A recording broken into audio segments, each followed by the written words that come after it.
Hello guys! Hello Libra! Welcome dito sa aking channel Libra. Alamin natin kung anong messages, vibration, gabay energy para sa lahat ng Libra. This is general monthly reading. Tingnan natin ano ba ang message na para sa lahat ng Libra. Ayok na makuha mo yung energy. Oh, sorry. Wow! Ang galing Libra ha. First card and second card mo is number 6 and number 10. It's balanced number, stable number. Sinasabi ng baraha sa iyo, Libra, is a karmic justice, karmic blessings, karmic contract. Ang possible na dumating sa iyo this month of May. And sinasabi ng baraha na kung may kaso ka na pinaglalaban, ay mananalo ka, Libra.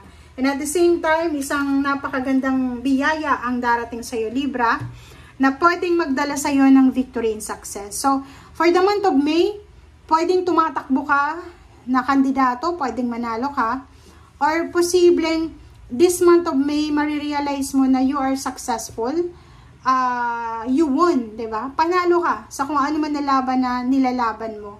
So, kung makikita mo dito, sinasabi dyan sa'yo na lahat ng mga pagsubok na yan ay mapagtatagumpayan mo. Lahat ng problema, lahat ng pagsubok ay makukuha mo at mapagtatagumpayan mo. Okay, thank you Libra. Ang ganda ng baraha mo dito. And nakikita ko yung pagiging victorious mo dyan. Pwedeng yung mga pinagdaanan mo sa nakaraang buwan or taon ay kompleto na. You're satisfied, you're accomplished, parang ganon. Okay. Archangel Michael, so dito sinasabi ng baras ni Archangel Michael na you are protected, you are guided, you are protected ni Archangel Michael sa kung ano man siya, ano man ito na kontrata, ano man itong blessings, ano man itong travel, ano man itong business, ano man itong victory and success na darating sa'yo. You are guided, you are protected, you are loved by the guardian angel, Michael. So, ibig sabihin, tamang direksyon ka, nasa tamang direksyon, nasa tamang tao, nasa tamang oras, nasa tamang trabaho, nasa tamang bansa, nasa tamang panahon, parang ganon. So, huwag kang matakot sa kung ano man yan na success and victory na matatamasa mo ngayong buwan ng Mayo.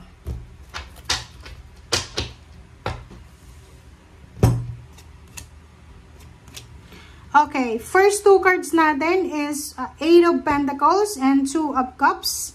So, dito sinasabi ng baraha, 8 of Pentacles and 2 of Cups.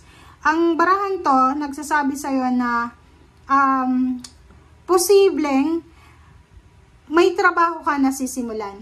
Okay, pwede may iba sa inyo dyan, Libra, na mas magpo-focus kayo sa business nyo or sa trabaho nyo. Or yung iba naman sa inyo, magpo-focus kayo sa relationship nyo. Parang ganun, dalawa yung Libra dito na yung iba, focus lang sila sa relationship, yung iba, focus lang sa trabaho. Okay. So, nakikita ko marami kang pinagdaanan na masasakit na pangyayari sa buhay mo for the several months or years. And dito, sinasabi ng barahan na may healing, may closure, endings, closure, or anything na pagtatapos ito na mararamdaman nyo or mangyayari sa inyo. Dito sinasabi ng 10 of Swords na like for example mga painful na experiences, past experiences sa buhay natin.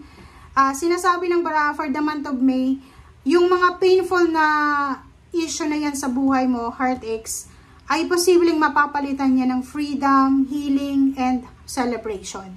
Diba? Yung parang marirealize mo, kaya pala nangyari yon, kaya pala ako nahirapan kasi tinetest lang ako ng universe and kaya pala may pagsubok na ganon kasi alam ng universe na kaya ko tong pagtagumpayan. Diba? It's a completion, satisfaction, overall healing, closure. So, nakikita natin dito, maraming mga painful na pangyayari ang posibleng matapos na. May iba sa inyo dito, marami kayong kinakatakutan sa buhay na posibleng matapos na yung takot na yan.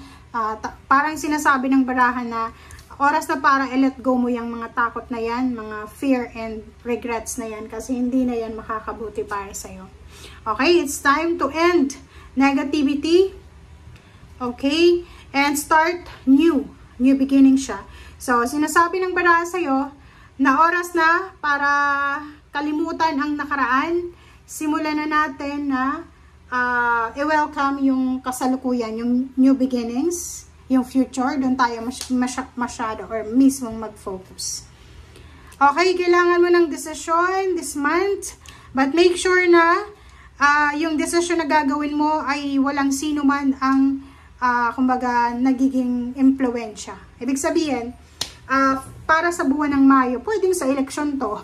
Kung nasa Pilipinas ka, kung sino yung gusto mong iboto, yun yung iboboto mo. Kung ano yung decision mo, sarili mo ang susundin mo. Hindi yung dahil sa na-impluwensyahan ka ng ibang tao, or dahil sa na-trigger yung emotion mo, or dahil sa nalungkot ka, na-stress ka, na-pressure ka, parang ganun. So, mag-iingat ka. Okay, so dito sa Wheel of Fortune, sinasabi ng baraha sa'yo dito na marami sa inyo ang nagwi-wish ng pagbabago sa kanilang buhay. Marami sa inyo yung parang nagmamanifest na sana mabago yung takbo ng buhay namin, financial and emotional. Siguro yung pamilya mo, maraming bisyo, yung mga financial problems nyo, paulit-ulit, recurring lang siya. And nakikita ko sa'yo dito na matagal ka nang nagpe-pray, nagmamanifest. Huwag mong isusuko etong pangarap mo na to, na magkaroon ng peaceful na family. Kasi working in progress na eh. Diba? Tingnan mo, etong 10 of Swords, tapos yung freedom dito, sinasabi na malapit mo nang makuha yung closure. Lalo na sa mga pinagpe-pray mong mga emotional pain and heartaches, mga pagsasakripisyo. So, siguro konting tiis, konting tiyaga na lang. Yung iba naman sa inyo dito, pwedeng magta-travel kayo, international or local. And posibleng magta-travel papunta sa lugar na kung saan sila magtatrabaho. And nakikita natin, pwedeng pupunta sa ibang bansa, magmamigrate kasama ang pamilya or kasama ang mahal sa buhay. Okay. Okay. So, nakikita ko sa'yo dito, isa sa mga problema mo kung bakit ka nahihirapan sa buhay is yung pera.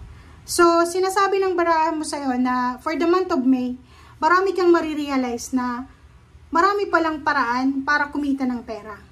Marami palang legal na paraan para kumita ng pera. And nakikita ko yung freedom dito.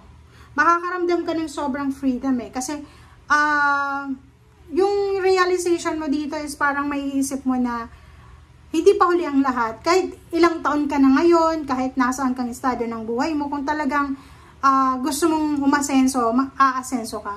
Lalo yung iba, di ba? Yung parang ginagamit nila yung reels, nagre-reels sila. Kahit may edad na, kahit nasa bundok, di ba? So parang marirealize nila na walang imposible ngayon. Kasi yung internet, as long as may internet, kikita ka ng pera. Okay? Thank you guys for watching and see you again. Bye!